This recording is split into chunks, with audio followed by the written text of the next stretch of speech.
Good afternoon, everybody. Welcome to the Jerusalem Press Club.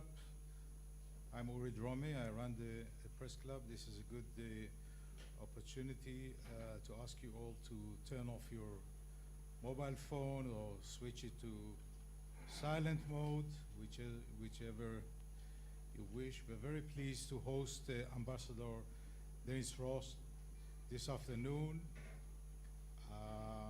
Ambassador Ross served as a special assistant to President Obama, was National Security Council Senior Director for the Central Region, and for more than 12 years, between '88 and 2000, I played a leading role in shaping U.S. involvement in the Middle East. From 2002 to 2008, he was part of the founding group of the Jewish People Planning Institute, JPPI. Here's its logo, and served as his first chairman, and currently serves as a counselor at the Washington Institute for Near East Policy. He's author of several influential books on the Middle East and U.S. foreign policy, including the recently published Doomed to Succeed, the U.S.-Israel Relationship from Truman to Obama, which was the winner of the 2015 National Jewish Book Award on the history category. And as somebody who read the book, I recommend it heartily. This is a good opportunity to thank our colleagues, Avinoam Bar Yosef, the founder and president of the Institute. He's with us here. Thanks for facilitating it. Thanks, Laura Kam, for helping us. And thanks to our own staff, Linda Rifkin and Raya Koval.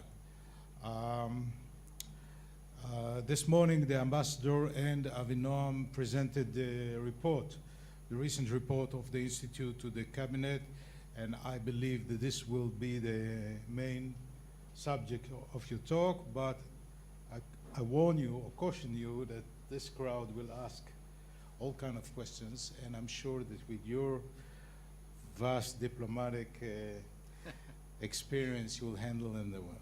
So, ladies and gentlemen, without further ado, Ambassador Ross. Thank you, Uri. I'll make a comment for a few minutes and then we'll turn it over to the questions. It's true this morning that we presented to the Israeli cabinet what is the annual assessment that the JPPI puts out. It's an annual assessment of the state of the Jewish people. It uses several different measures to evaluate from year to year what is going on in terms of whether the Jewish world, Jewish people, Israel are thriving or declining. Some of the measures include the geopolitical realities, what's happened in the past year, what the trends look like, intercommunal relations within the Jewish world, resources of the Jewish world, identity, demographics. This year has been added actually a new category for evaluating, again, as a measure how things are going, and that's really the whole issue of knowledge and innovation under a category known as the people of the book. I know it will come as a shock to you that when I do the briefing, at least of my part of this to the cabinet, I always do the geopolitical side.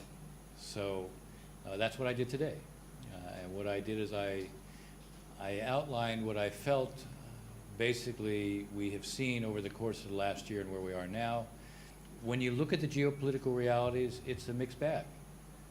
On the one hand, there's a number of factors that suggest that things actually have gotten better over the course of the last year. Some of those threats that were really acute and imminent last year have been reduced.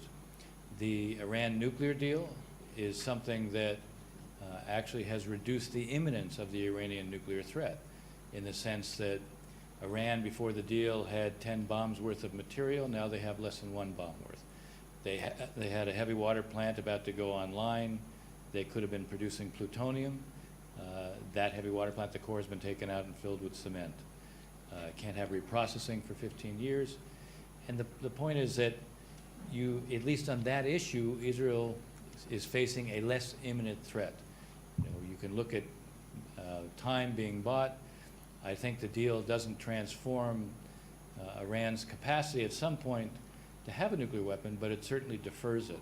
And if it's buying you 10 to 15 years, you ought to be thinking about how can you take advantage of those 10 to 15 years. So one of the areas where the threat is less acute than it was a year ago is on the Iran nuclear issue. Another area is with Hezbollah.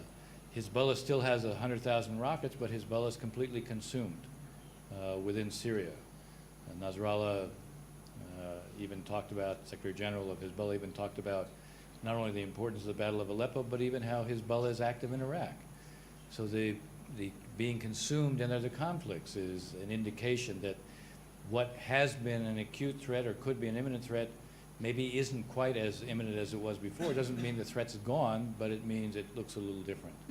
The landscape in the region strategically looks different. It's not the first time we've seen many of the Sunni Arab states have a convergence of interest or threat perception with Israel, but it seems more prominent now. The Gulf Arab states look at Israel in a lot of ways as a bulwark against Iran. The Egyptians and the Jordanians look at Israel as also being a kind of, in a sense, bulwark or potential security partner against radical Islamists. It doesn't mean that what you're seeing is a revolution in terms of those relations, but it means there's a level of a kind of quiet cooperation that goes on that you didn't see before. And so here again, that's a more favorable strategic landscape. Even internationally, you look at the relationship with India, China's investment in Israel now, even the discussions that Israel has with Russia as it relates to Syria is somewhat different than before. So that is kind of an outline of what looks to be a set of more favorable circumstances than before. Now there's a set of unfavorable circumstances as well. The Russians and the Chinese may be responsive to the Israelis in some respects, certainly China, as I said, on economic issues, but Russia and China are not going to support the Israelis in the Security Council, certainly when it comes to the Palestinian issue. And there is an impulse to create a kind of internationalization of conflict resolution when it comes to the Israelis and the Palestinians. That internationalization and the delegitimization of Israel, those two moves have acquired greater momentum over the past year. What's just happened in terms of the vote in the UK as it relates to the EU raises all sorts of questions, but is it really going to change the way the Europeans are approaching Israel and the internationalization movement? Probably not. And the whole effort delegitimization of the BDS movement, the thrust of this has acquired a kind of momentum, and one of the things that I said to the cabinet was that if you want to blunt the internationalization movement, if you want to expose BDS, Israel needs to take an initiative that demonstrates that its settlement policy is consistent with the two-state outcome. Meaning, if you, as the Prime Minister says, he's for two states for two peoples, you also need an approach to settlements that the rest of the world will see is consistent with the two-state outcome. Doing that could blunt what I think is a likely move towards greater internationalization. You see the French initiative. You'll see what I think are probably moves of the Security Council, maybe on a settlements resolution. If you want to blunt that, if you want to, if in a sense you want to preempt those, Israel taking an initiative that would demonstrate that its approach to two states is real because there's a tangible manifestation of how it's approaching settlements that is designed to show it's consistent with a two-state outcome, then that, I think, would take the steam out of the impulse to internationalize the conflict. And it allows Israel to shift the onus. It allows Israel to have put on the Palestinians, have the Palestinians demonstrate, all right, what is it you're doing today that shows you support two states? And as it relates to the BDS movement in particular, one of the things about the BDS movement, certainly if you look at the writings and what people like Omar Barghouti has said, he basically rejects what is an international consensus. There is an international consensus for two states. That's something that exists. The BDS movement is about no Israel. It's not about two states. It's about no Israel. Now, they're able to disguise that that's their real purpose. They say, oh, it's occupation and settlements. But the real purpose of the BDS is no Israel. And one way to expose that is to have Israel demonstrate, look, our policies demonstrate we actually do support two states. And suddenly you're able to pull the veil back on the BDS movement. And I think, as I said, for people like me who are, who feel you have to delegitimize the delegitimizers, it's a whole lot easier when, in effect, you can take the focus off of Israel's approach and shift the onus. So that was very much the thrust of the presentation today. Avi Noam mentioned the pluralism project of the Institute, and we pointed out as well issues like what's going on with French Aliyah to Israel that has declined by about 30% in the last year because of difficulties that many people face who might want to move here, but they find it difficult to get housing, or they find it difficult to have their professional credentials recognized and the like. But the thrust of the presentation I made, at least today, was on what I just described. So why don't I stop there and I'll take questions, now that I've answered all the questions you could possibly have. First of all, let me start by asking, why did I put a tie and you have a tie here? Never mind. I mean, Israelis are now with the ties and the Americans are not. I took mine off because I decided I would look like I was more relaxed here, and you obviously are much more formal than I am. Thank you. Okay, guys, one question each, no statements. And Walter over there. I acknowledge all of you. Wait for the mic, yes. Very nice to see you here, Mr. Ross. I'm from Israel National Radio. The thrust of your remarks were about two-state solution. Is it, let's be frank, can you really make any accommodation with Mr. Abbas, who in his recent speech in New York made some outrageous remarks, and in any case, he doesn't accept the many approaches that Israel made. Thank you, Walter. Well, look, I think one of the things I was saying was it would be really, at this point, the international movement has, the internationalization of this is very much responding to, in effect, the Palestinians being able to present themselves as victims. And no one focuses on what's their actual position as it relates to two states. So my suggestion or recommendation that it would be very important for Israel, in a sense, to demonstrate it is showing unmistakably it favors two states, not just with words, but also by making it clear that its settlement activity, by not building outside the blocks, means that their approach to settlements is going to be consistent with two states. The logic of building in what would be the Palestinian state is a difficult one to present to the rest of the world and then say, here's the proof that we believe in two states when you continue to build in what would be the Palestinian state. Of course, there was a time when the settlements were not as extended as they are today, and it still didn't happen. Right, I make an allowance for Walter, but this is not going to be a dialogue here. He's tolerating you being able to ask more than one question. But really, the issue, you know, the point here is there is a momentum behind international initiatives right now. Those international initiatives are filling a vacuum. So one way to deal with that is for Israel to be able to take an initiative to demonstrate unmistakably, look, we say for two states, and here's the proof that we mean it specifically, because so many focus on settlement activity. We're approaching our settlement activity in a different way to prove that it's being conducted in a way to show it's consistent with a two-state outcome. And then you pose the question, what are Palestinians doing today to demonstrate that they support two states? Is there anti-normalization, putting intimidation on not having Palestinians meet Israelis? Is that consistent with a two-state outcome? Is calling those who carry out attacks against Israelis and get killed, calling them martyrs, is that consistent with a two-state outcome? I mean, you know, when you can, in a sense, make it clear that Israel's doing something, it puts you in a strong position to then say to the rest of the international community, here's what we've done, why don't you ask the Palestinians, what are they prepared to do now? And so that, in a sense, that's a large part of what I'm suggesting. If you don't do what I'm suggesting, then you're going to face more and more of these international initiatives that focus exclusively on Israel and, by the way, ask nothing of the Palestinians. You know, one of the problems with internationalization and delegitimization is it makes it easy for the Palestinians never to change course. Please identify yourself, okay? Okay. Getting to you. Wait. One second. Hi, my name is Sheila Raviv, and I'm a Yerushalmi, a Jerusalemite.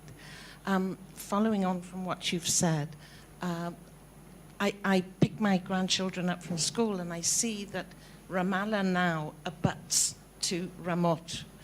And there's obviously never been any halt of the building in the Palestinian Authority, and yet we're told not to.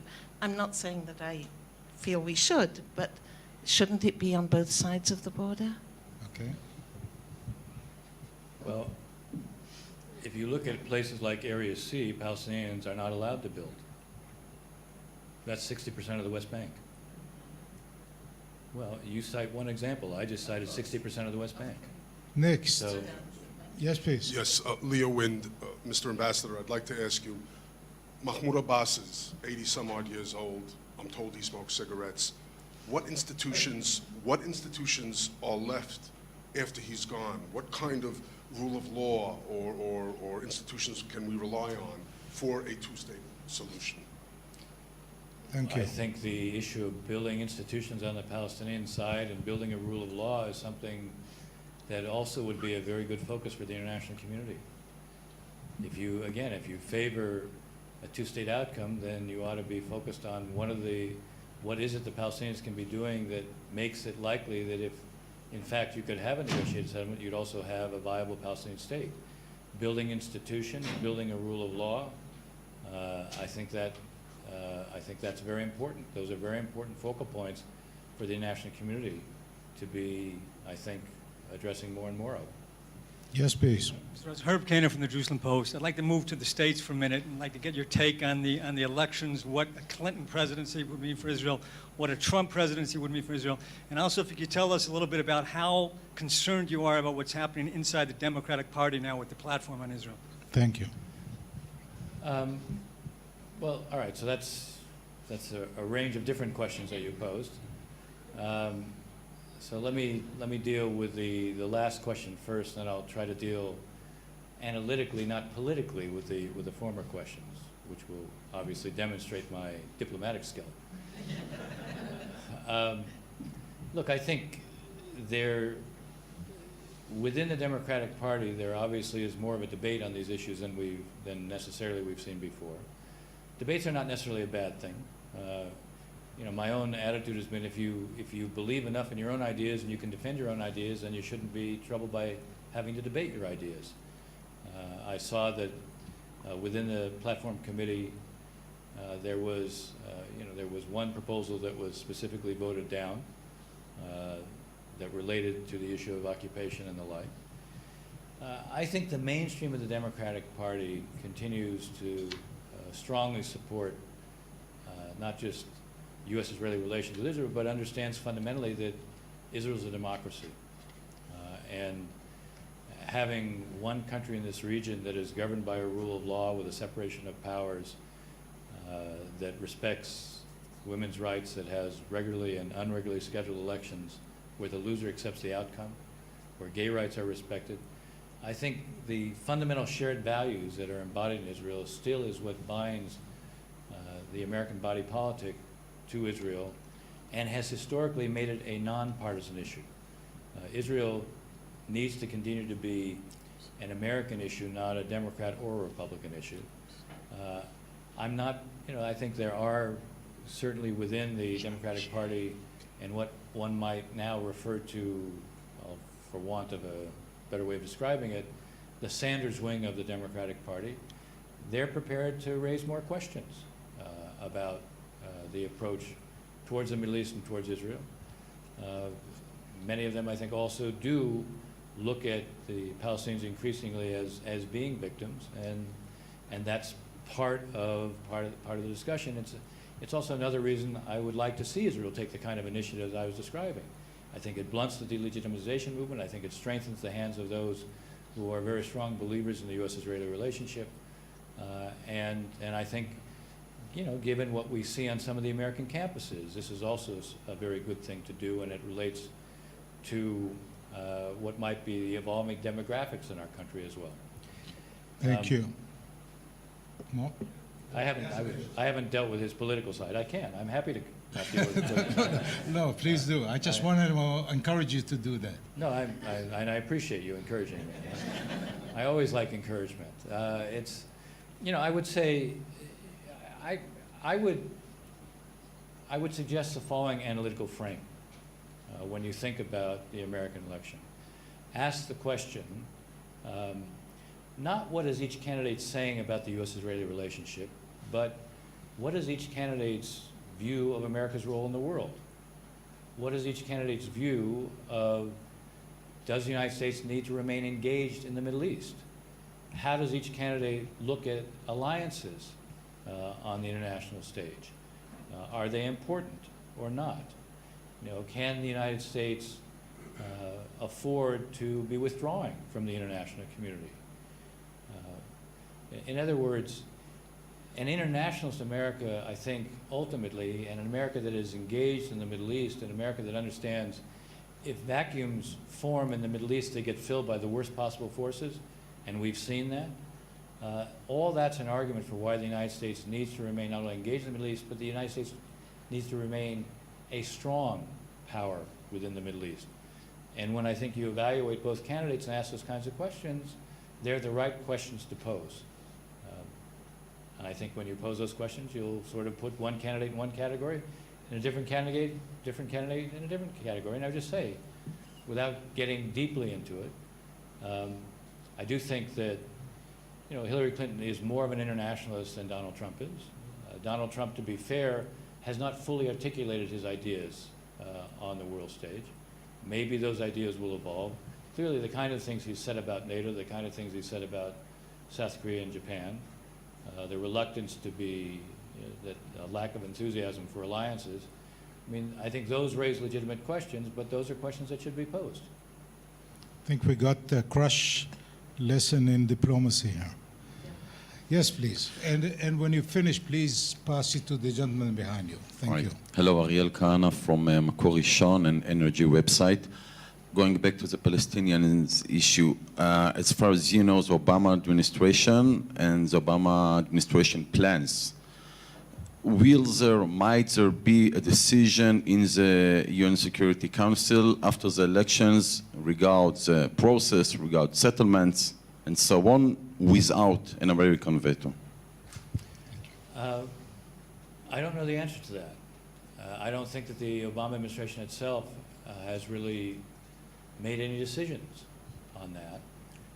I do expect you'll probably see more actions taken just because, I mean, everyone seems to be recognizing that there's an election in the United States and that there's more likely to be a move towards this after the election and during the interregnum. Historically, administrations have taken decisions during what's known as the interregnum from between the time of the election and the time of a new administration. The Reagan administration launched the dialogue with the PLO during the interregnum. So it's not unusual to believe that outgoing administrations will do things at that time, and the international community also seems to recognize that. So I would expect, you know, the French themselves have already said they want to hold the big follow-on conference before the end of the year. Well, I think they have in mind probably after November. I suspect you'll see other moves at the Security Council at that point as well. The administration, the president, may decide to make a speech or do something as well, I think, in that time. But I don't think any of those decisions have been made at this point. Certainly, I think within the Obama administration, they're consumed with a lot of other things right now. The president's most important priority between now and the end of his term in the Middle East is clearly focused much more on ISIS and setting that back. That's the preoccupation. Doesn't mean that after November something might not be done on the Israeli-Palestinian issue, but I don't think you're going to see anything prior to that time. Yes. Jean-Michel Ignata Press. How how many days or weeks the disengagement in 2005 brought to Israel peace? And a short question about the French. Do you think the Brexit will have an effect on the Jewish community, which is sometimes moving to England? So, look, the truth is the Israeli withdrawal from Gaza did buy some time. The interesting thing is it was, when I suggest taking an initiative of this sort, I'm not saying just take the initiative without preparing the ground in advance.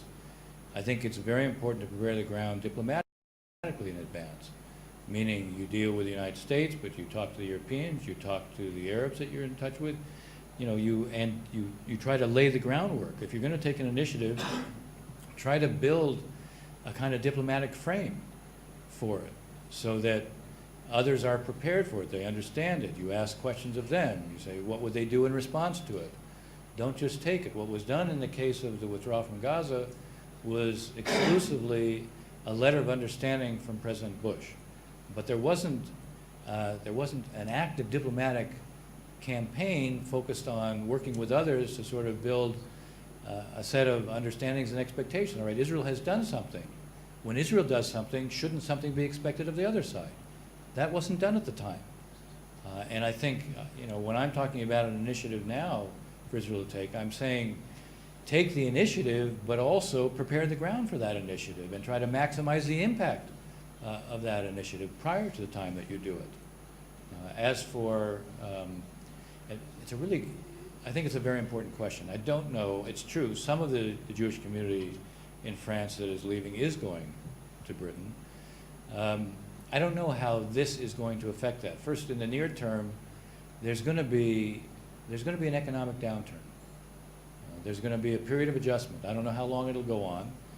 Eventually, I suspect the British economy will adjust to it, but there's going to be a downturn for some period of time to come. And will that affect those who otherwise might seek to go to the UK? Hard to say. I mean, the bigger issue here is, the fact that there's been a vote doesn't preclude the fact there now has to be a negotiation.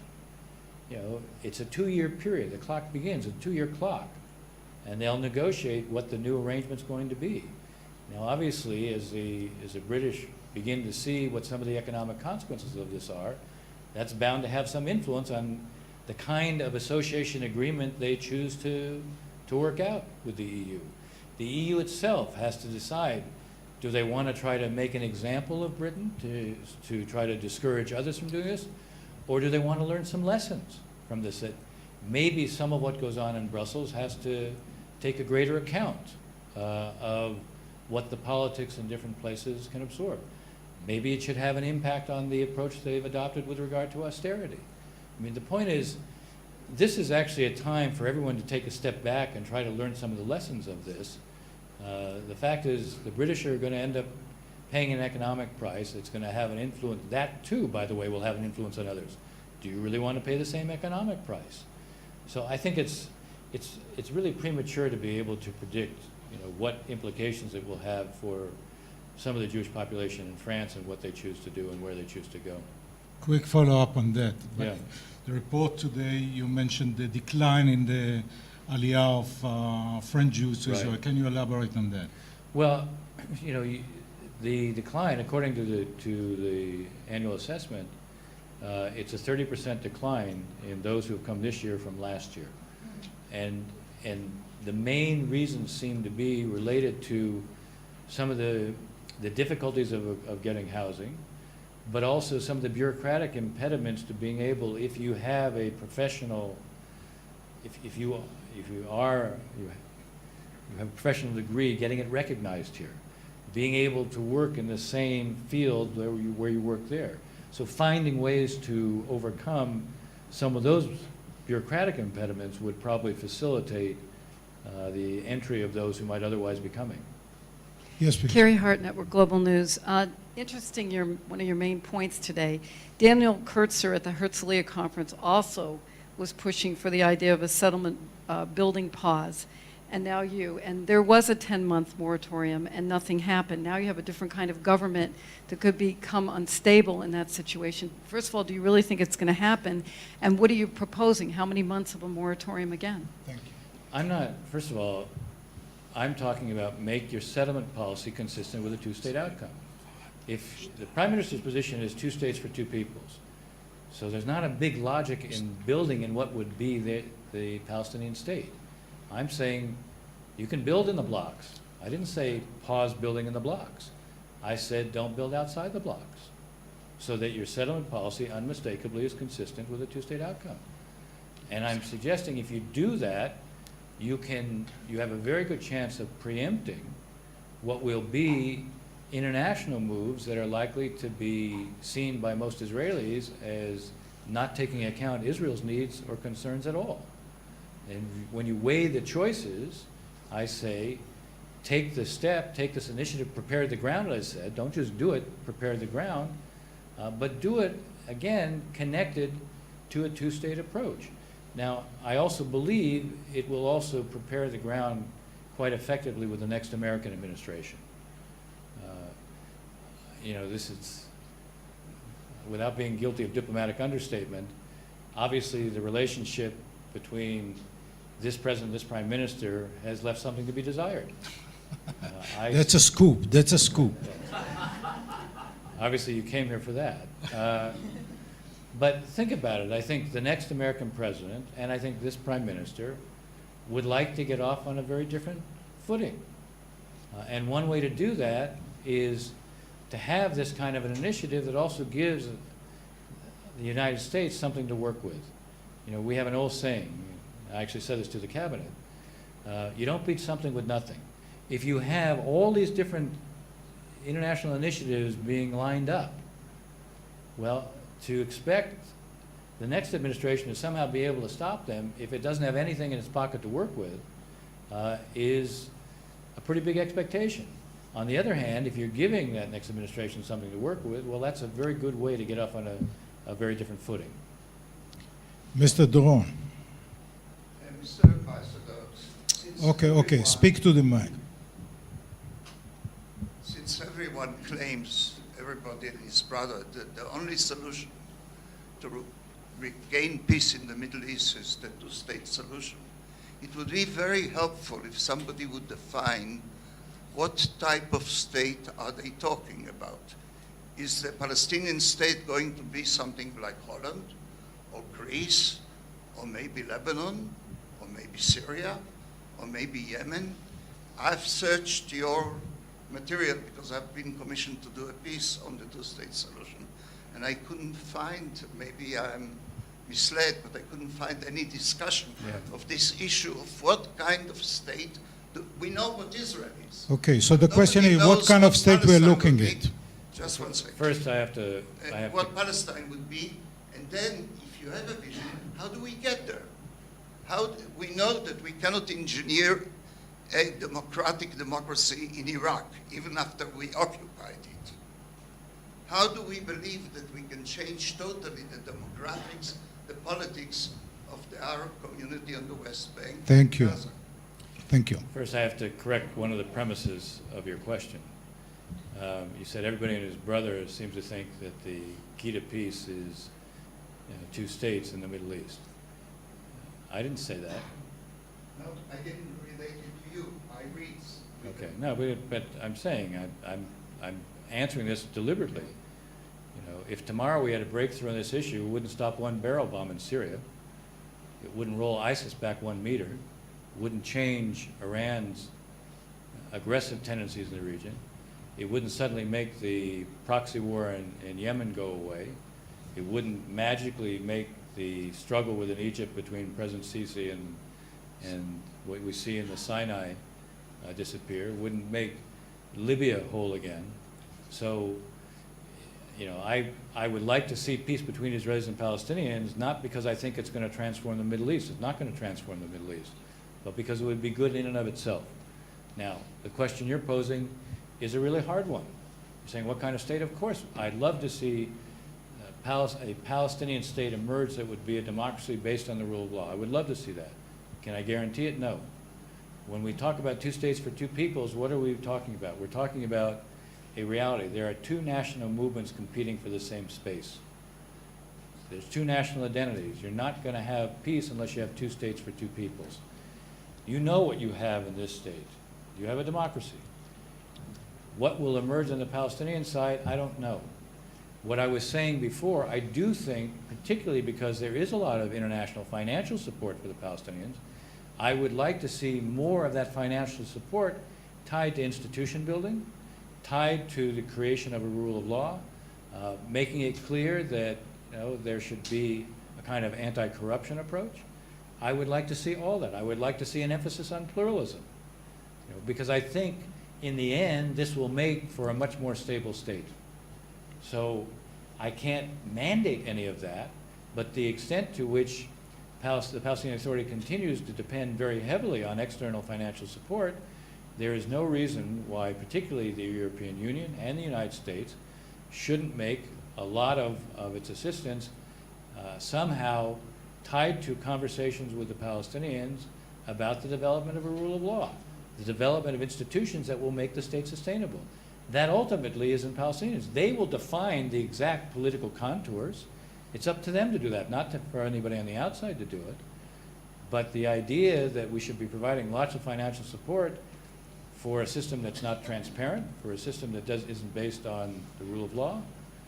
When Salam Fayyad was there, he instituted what were a whole series of transparency measures, including putting the budget online so you could actually see what was going for what purposes. And we know what happened to him.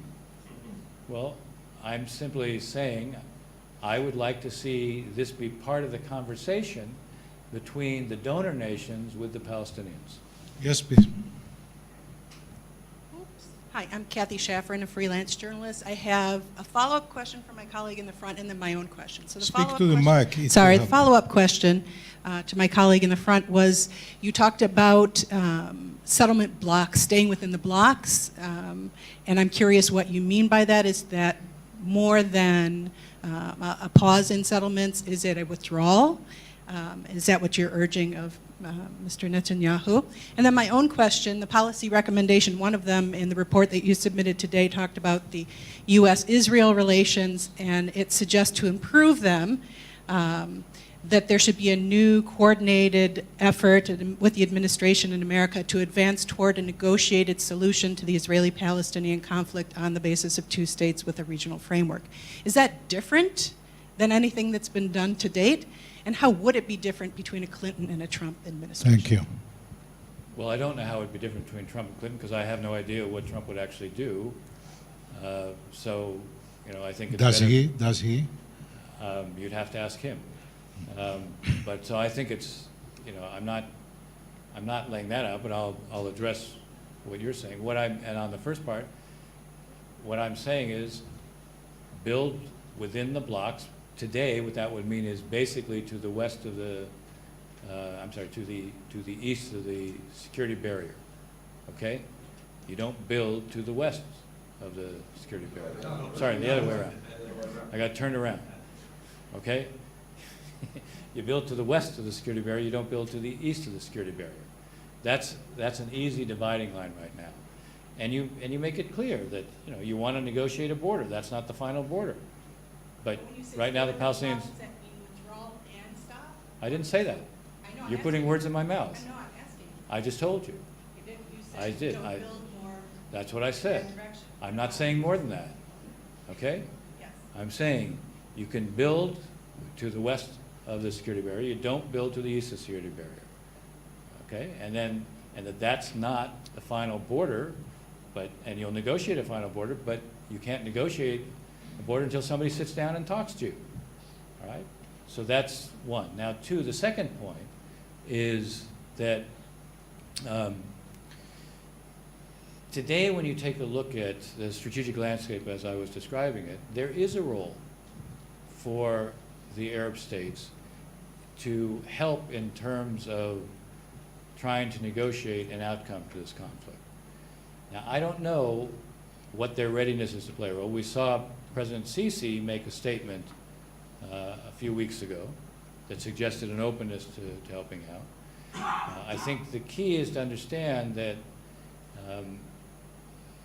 there is a role for the Arab states to play in the negotiating process with the Israelis and the Palestinians. The Arab states cannot take the place of the Palestinians, but they can certainly play a role. Palestinians find it very difficult to ever make any policy adjustments, to ever make any compromise. It may be that the Arab states could help assume some of the responsibility for that. One shouldn't assume, however, that bringing the Arab states into this means somehow everything is going to be made easy, that they won't expect much, they won't demand much. They will. Look, you're going to have on the Arab states, if they're going to play a role, will want to be able to produce for the Palestinians what they can't produce for themselves. On the other hand, the Israelis, if they're going to be making certain concessions towards the Palestinians, also want to know what do they get from the Arabs in return from that. Not just from the Palestinians, but from the Arabs in return for that. So taking account of what is the new landscape in the region, there is a role, potentially, for Arab states to play.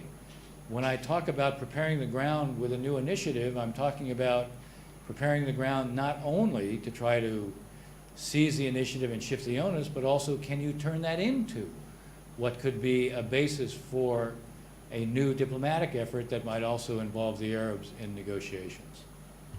We're starting to wrap up. Okay, 1, 2, 3, and 4. Thank you. Danny Wasner from the Jewish Federations of North America.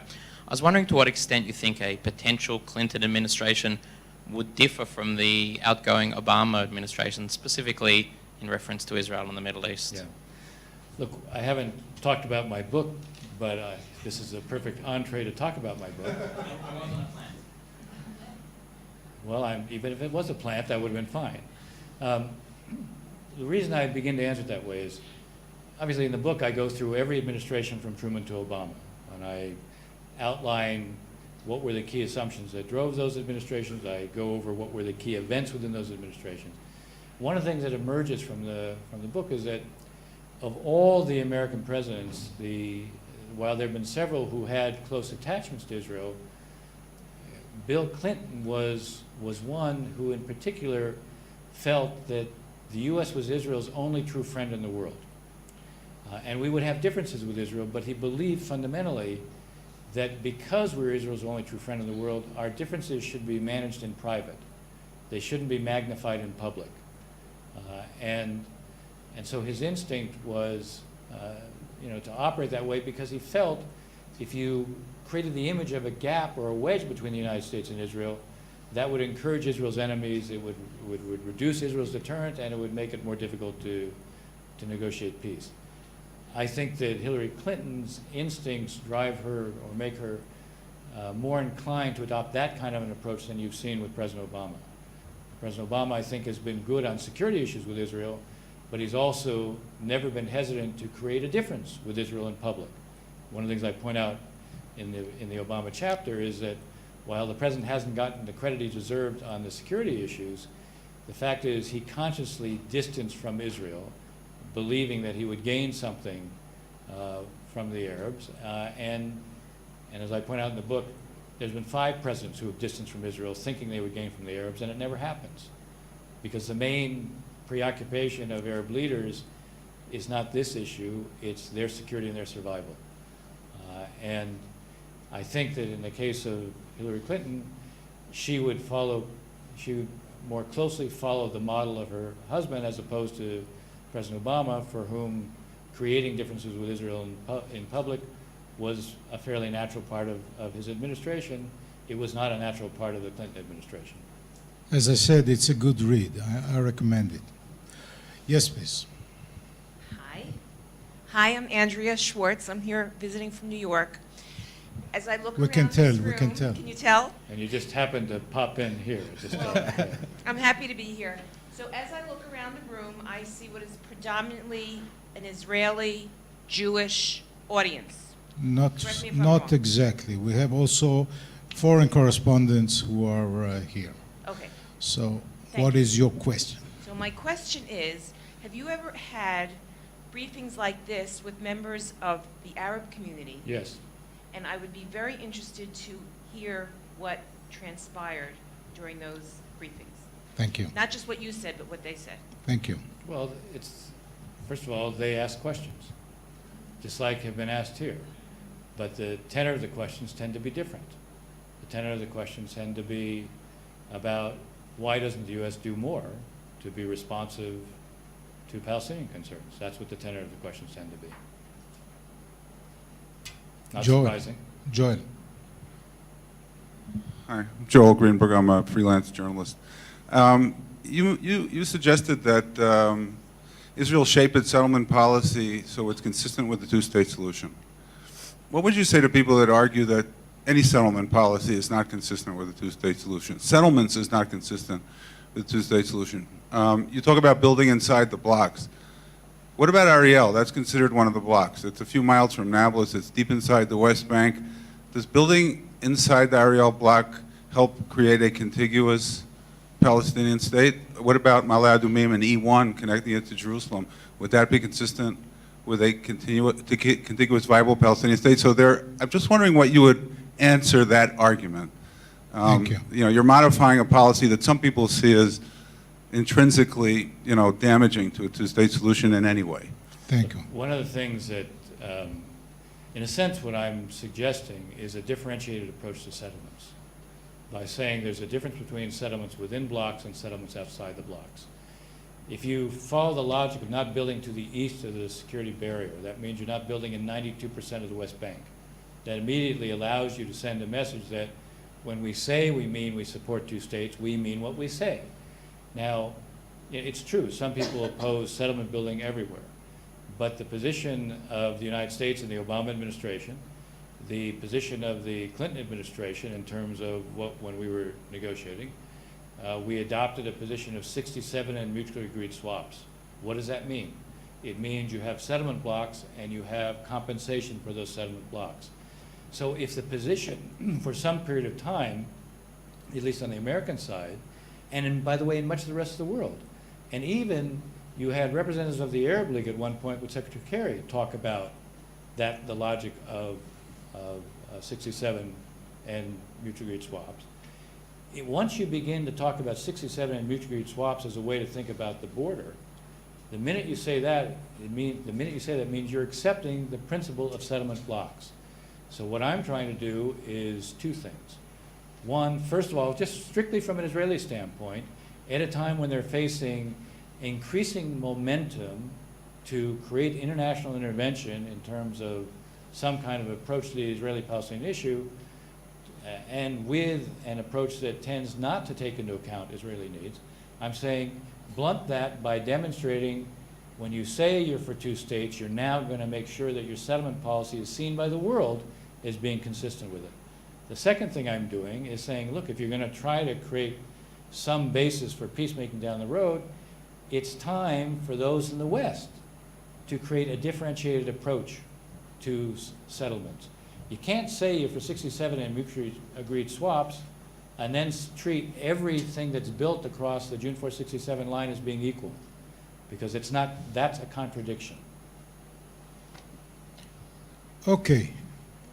Last one. Thank you. John Emmanuel, freelance. You mentioned 92%. I thought that was already offered by the Barak government in the year 2000, if not more than that. But you also mentioned that it would be good if Arab states got more involved in the process and if diplomatic initiatives were well prepared ahead of time. Is this what was lacking at Camp David in the year 2000? Thank you. A lot of things were lacking at Camp David in the year 2000.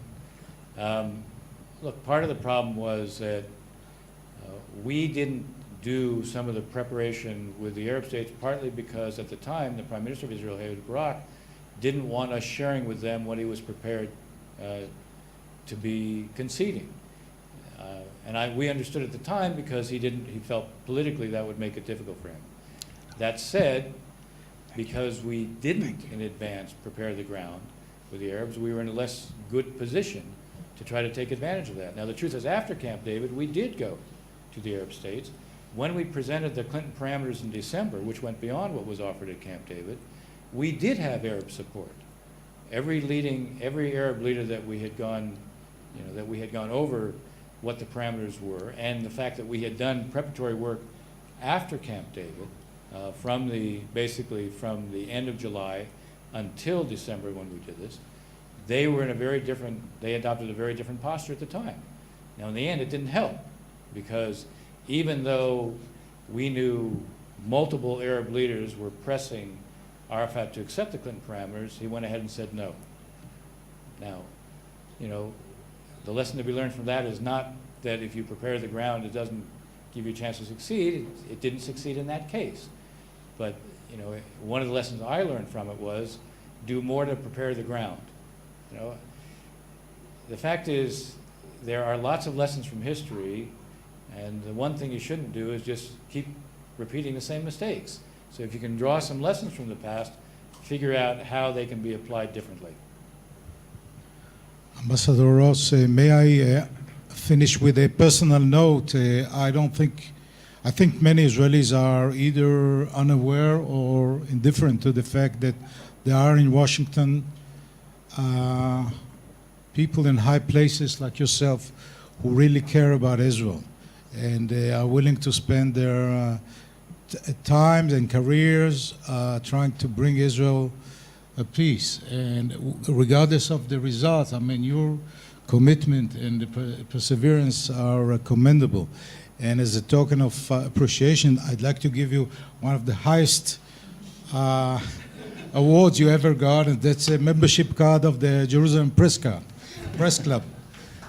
Well, thank you. I will cherish it. Thank you. Apart from the great prestige it brings you, it gives you also a discount in the restaurant, which you already tasted. Thank you very much. It was a wonderful event. Thank you. Thank you. Thank you for your work. Glenn Brett.